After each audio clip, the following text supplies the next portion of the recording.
अखिल भूमंडलीय सर्वशिरोमणि मुनि समाज के संस्थापक आदि मुनीश्वर योगेश्वर सदगुरुदेव शिव मुनि महाराज की जय। उपस्थित मुनि वृंद, साधु सज्जन वृंद, संत वृंद, साधक वृंद, आध्यात्म ज्ञान के जिज्ञासु और प्रेमियों, सभी श्रोता वृंद, आप सभी को मेरा कोटिशः नमन, सप्रेम जय जीव। तो आध्यात्मिक चर्चा चल रही है और हम लोग सदगुरुदेव शिव मुनि महाराज रचित ग्रंथ छांदोग्य उपनिषद में आत्मज्ञान पर चर्चा कर रहे हैं।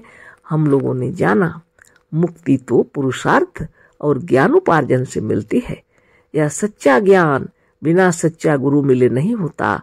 इस बात को सामवेद के छांदोग्य उपनिषद में भी कहा है। तो सच्चे गुरु अगर हमको मिल जाए तो फिर क्या कहना है ना। तो मुक्ति मिलती है हमको सच्चे गुरु के ज्ञान से, है ना। मुक्ति तो पुरुषार्थ की जरूरत भी पड़ती है। बिना योग साधन किए आपको मुक्ति भी नहीं मिलेगी। ज्ञान भी चाहिए और आपको पुरुषार्थ भी करना है। तो यहाँ लिखे हैं बहुत सुंदर, सदगुरुदेव शिव मुनि महाराज की जय। इस बात को सामवेद के छांदोग्य उपनिषद में भी कहा है। आचार्यवान पुरुषो वेद, छांदोग्य अध्याय 6 खंड 14 मंत्र 2 इसमें दिए हुए हैं बहुत सुंदर।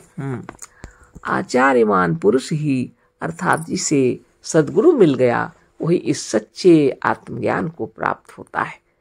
पर जो मजहबी पक्षपात को लेकर आत्मा को त्याग कर असत्य और काल्पनिक ईश्वर की उपासना का उपदेश देते हैं वह सदगुरु नहीं है ना। जो आचार्यवान पुरुष हैं और सदगुरु मिल गए तो बहुत सौभाग्य की बात है। लेकिन सदगुरु को पहचानना होगा ना। कुछ लोग उपदेश तो दे रहे हैं लेकिन मजहबी पक्षपात के कारण उन लोग आत्मा की महिमा नहीं समझ पाते हैं और आत्मा को त्याग कर असत्य और काल्पनिक ईश्वर की उपासना का उपदेश देते हैं।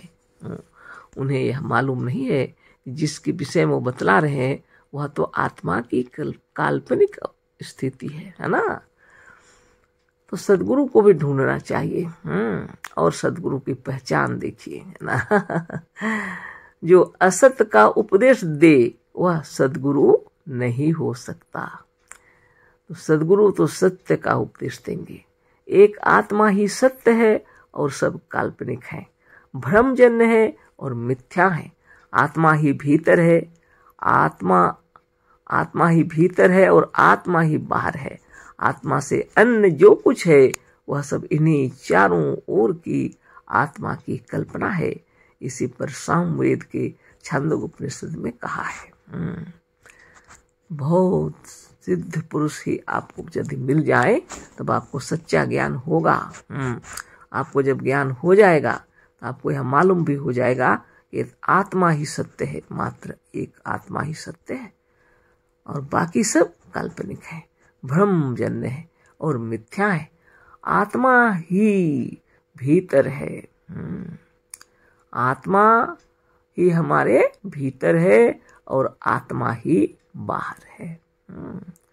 जितने ब्रह्मज्ञानियों को सब जितने दिखलाई पड़ते हैं ना, सभी आत्मज्ञानियों को बाहर के जितने आत्मा दिखाई पड़ते हैं सभी ब्रह्म ही दिखेंगे। आप भी ब्रह्म है, वह भी ब्रह्म है। आत्मा से अन्य जो कुछ है वह सब इन्हीं चारों ओर की आत्मा की कल्पना है। और जो विश्व ब्रह्मांड जो सृष्टि सकल जो दिखलाई पड़ रही है वह इन्हीं चारों ओर की आत्माओं की भी कल्पना है।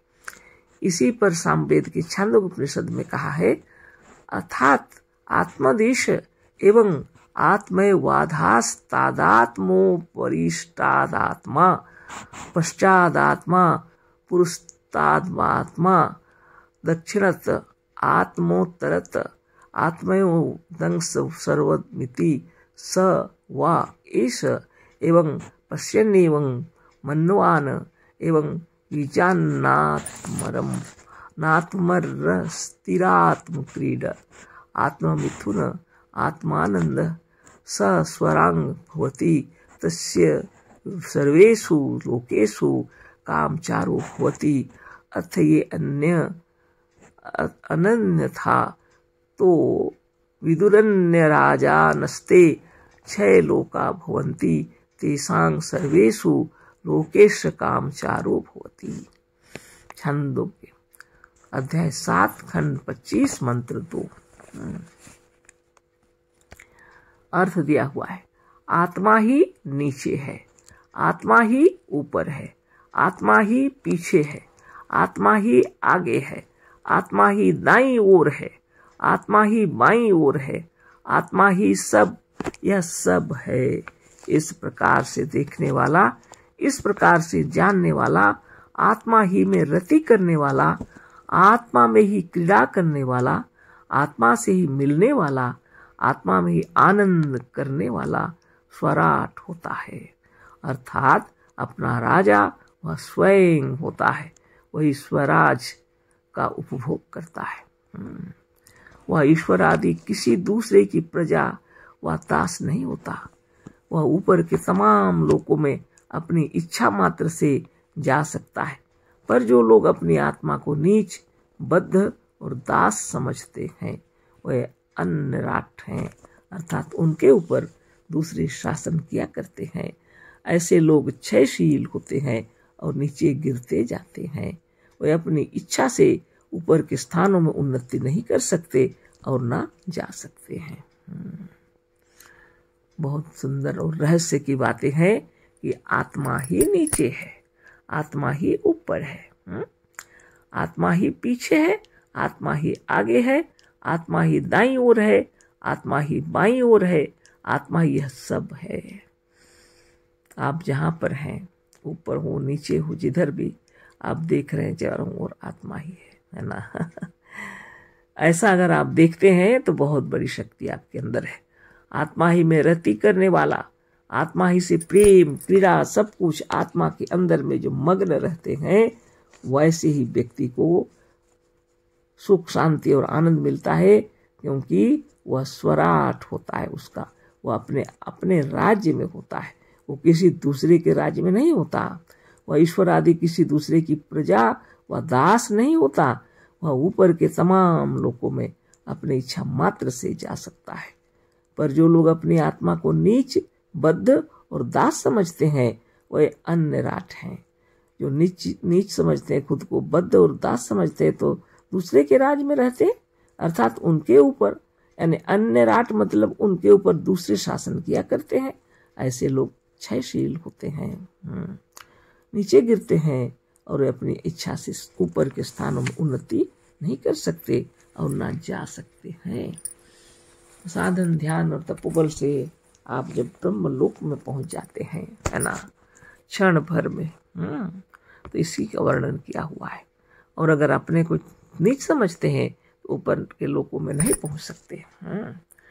अब इसी सामवेद के छांदोग्य उपनिषद में आगे कहा है उदश्राओ आत्मानमेवक्ष यदात्मनो न बीजानीयस्तत्न में प्रवृत्तिमिति तो हो दशरावे अवेक्षा अंचक्राते तो ह प्रजापतिरुवाच किं पश्यथ इति तो हो चतुः सर्वमेवेदमावां भगवा आत्मनं पश्याव आलोम्यभ्य अन्नखेभ्य प्रतिरूपमिति।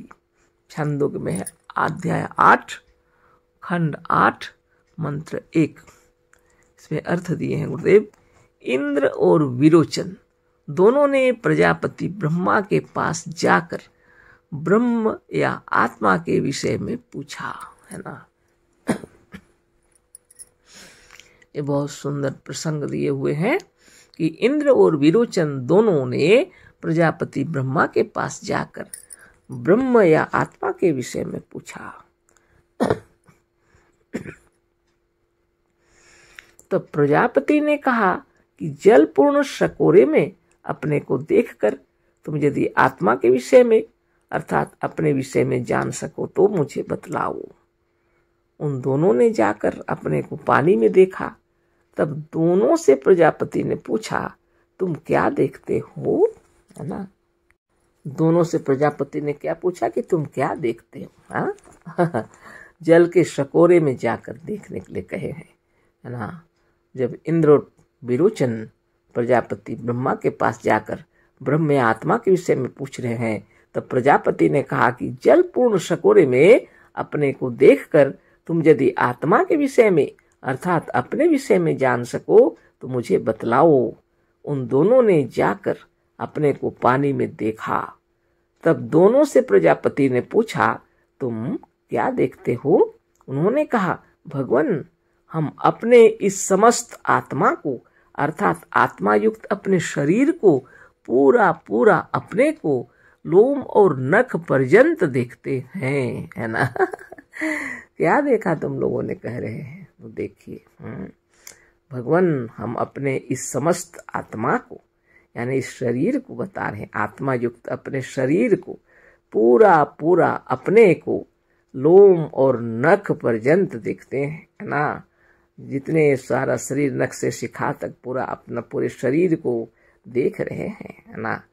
प्रजापति का मतलब यह था कि यही शरीर युक्त तुम वह ब्रह्म हो या आत्मा हो जिसे तुमने पूछा है। अब विचार कर लीजिए प्रजापति की बातों पर। कितने सुंदर और साफ तरीके से उन्होंने कहा है।